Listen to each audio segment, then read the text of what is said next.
Você não acha que Bolsonaro foi um acidente? A gente entende que o golpe foi dado, muito bem estruturado, ele veio para ficar, ele foi um trabalho de profissional, muito bem planejado, muito bem articulado, assim, os caras estão de parabéns assim, em termos de golpismo, né? Eles conseguiram superar os anteriores na história do nosso país, porque foi um golpe parlamentar, midiático e jurídico, né? Então, todas as leis que atrapalham ou que estejam atrapalhando vão sendo transformadas, então ninguém pode dizer que eles estejam fora da lei. Olha, Carlos, o Bolsonaro foi aquilo que restou no campo do imaginário popular, porque houve um trabalho inteligente nesse golpe, que foi queimar a chapa do Lula. Um cara que sai depois de 8 anos com 83% de aprovação, ele é queimado, quase 6 anos depois, mas intensamente queimado. A mídia não poupou o Lula, continuou em cima com a Operação Lava Jato, com um escândalo de corrupção. Então o Lula ficou com a marca da corrupção, o PT idem.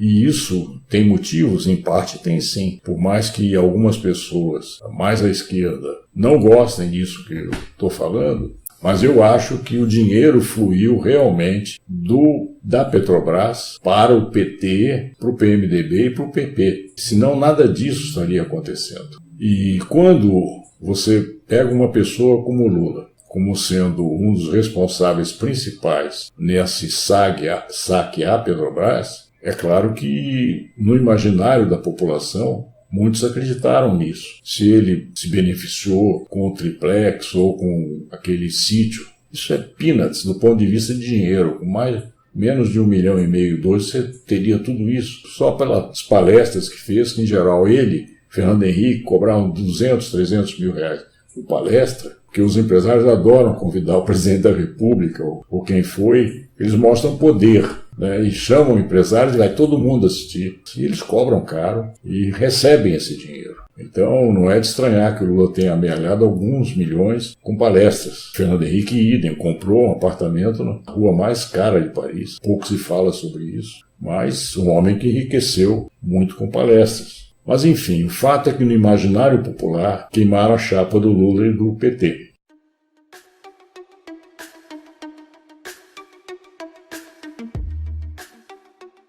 E aí queimaram com uma outra situação em que realmente a Dilma fracassou na condução da economia. Esse é um ponto central, porque ela pegou a população endividada, coisa que não era culpa dela, que já veio essa população endividada, ela era Lula, que não mexeu na taxa de juros dos bancos e que teve o Meirelles como presidente do Banco Central durante os 8 anos do governo Lula. Portanto, esse homem, que era um banqueiro, estava lá para não deixar mexer nos interesses.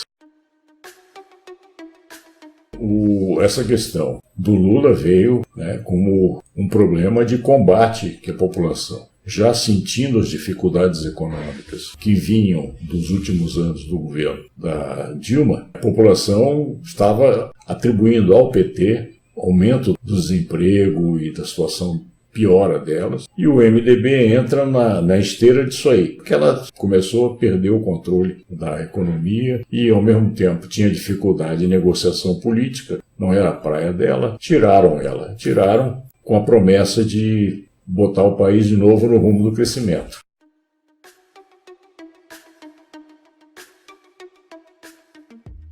Então, não foi só isso, né? Porque assim, se a gente voltar no que eu apelidei como esquema Jucá, com o Supremo com tudo, e o tudo inclui pesadamente a mídia oficial, grandes empresas de televisão de massa, houve todo um processo de vilanização do PT, né? Então não foi só uma forma assim, acho que o grande porta-voz inicial foi o senador Aécio Neves, né? Depois que perdeu para então já presidente Dilma Rousseff no seu segundo mandato. Ele claramente não aceitou a derrota, isso ficou bem claro, mas naquela época ainda a população ela não estava tão mobilizada. Tanto é que a Dilma ganhou com uma margem muito curta, mas ganhou. E depois disso veio toda essa construção sistemática, né? 80 citações por dia do nome dele, do PT e tudo mais, né? Não há população como a nossa, que é uma população simples, né, de pessoas até não muito instruídas, pessoas muito voltadas ao próprio cotidiano, ao próprio ganha-pão, não tem muita profundidade em termos de análise política e tudo mais, né? Não é difícil fazer a cabeça que se ele saiu com 87%, 83% de aprovação, significa que sobraram 17% contra. Muito profissionais esses 17%, né? Porque conseguiram virar o jogo. Isso foi parte de um plano muito bem traçado, né? Como que você vê isso? E, repito, como que isso foi desembocar em Bolsonaro? A impressão que me dá é que Alckmin era uma bola da vez. Até porque era do partido do senador Aécio Neves, né? E de repente aconteceu alguma coisa, um fenômeno, até em nível mundial, que deu em Bolsonaro. Olha, Carlos, o Lula, nas pesquisas de opinião, apesar de toda essa crítica feita pelos meios de comunicação de massa, que é principalmente a TV Globo, liderando esse processo de acabar com a imagem do Lula, como ela realmente, sistematicamente colocava na mídia, e cravar a imagem de corrupção. E a população percebe e sente isso e se revolta contra. Ou seja, mesmo assim, as pesquisas de intenção de voto que vinham colocando o Lula com mais do dobro das intenções de voto do Bolsonaro, era a grande ameaça. E eles precisavam ter uma alternativa. Não era o Bolsonaro a alternativa da elite. A alternativa da elite era, como você falou, o governador de São Paulo, o Alckmin, PSDB. Acontece que a barra do PSDB começou a sujar também quando pegaram várias gravações do Aécio. Até mandava matar até o parente dele, se fosse o caso, de correr qualquer risco de ficar evidenciado que ele estava pegando dinheiro do Joesley Batista. Teria que ter, então, um apoio ao Alckmin, que estava em terceiro lugar nas pesquisas, para que ele chegasse lá. Mas, cada vez que saía uma pesquisa, ele não pontuava. Porque não era o opositor ao PT, opositor a Lula. Quem assumiu a postura de oposição ao PT e a Lula foi Bolsonaro.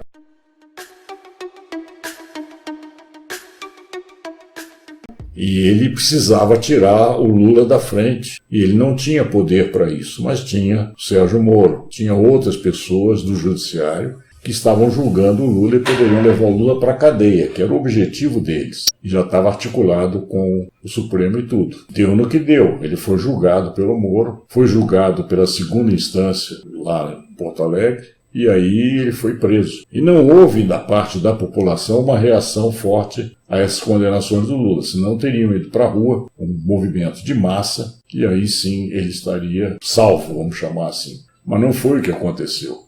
Não houve esses movimentos de massa. A população já estava bastante embebida com essa situação de passar a mão no dinheiro público, né? E o Lula foi identificado como um grande ladrão. E aí, tira o Lula da jogada, quem fica? Quem criticou o Lula, quem criticou o PT, que era o Bolsonaro. Ah, mas o Bolsonaro elogiava torturador. Ah, o Bolsonaro estava contra a questão identitária com relação a isso e aquilo. Não, mas não tem problema não. O Bolsonaro é a pessoa agora para entrar e fazer.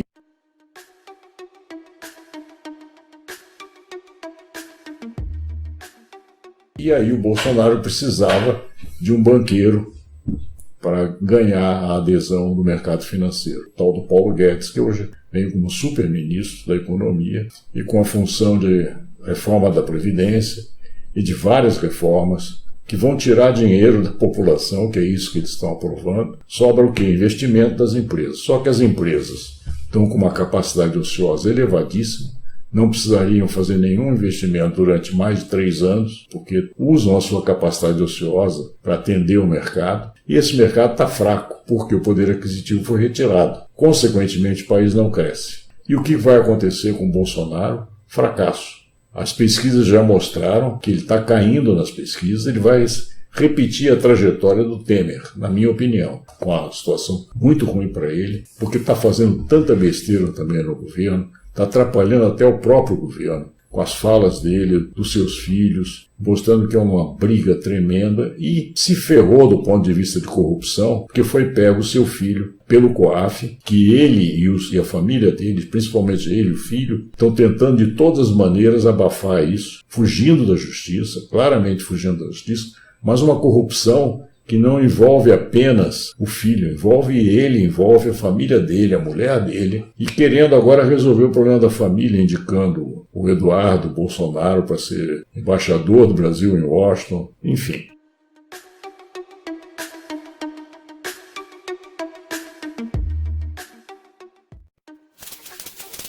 Oi, pessoal. Em primeiro lugar, eu queria agradecer a participação de vocês em comentários, críticas, sugestões importantes que estão ajudando essa página a ser um veículo de discussão de ideias, especialmente ligadas à economia e à política. Em segundo lugar, eu queria pedir a sua presença no Facebook, onde você pode recomendar essa página. Entre no nosso canal no YouTube, Palavra de Amir. Inscreva-se e lembre-se, você tem que acionar o sininho para receber todos os nossos vídeos. Vamos em frente, sigamos juntos.